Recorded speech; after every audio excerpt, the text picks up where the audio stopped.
गंदुम और चाने की काश्त वाले इलाकों में बारिश की बड़ी खुशखबरी ये है कि रमज़ान मुबारक के दूसरे मुतवक्के रोज़े 13 मार्च बरोज़ बुध के रोज़ इस्लामाबाद समेत खित्ता पुठोहार में गरज चमक तेज़ हवाओं के साथ अच्छी बारिश का इम्कान है।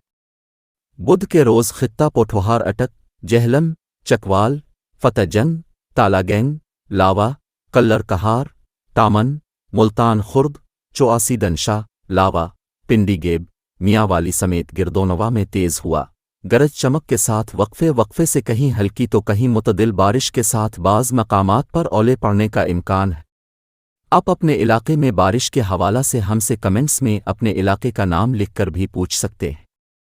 हमारे पेज पुकार ताला गैंग को ज़रूर फॉलो और लाइक कर दें। शुक्रिया।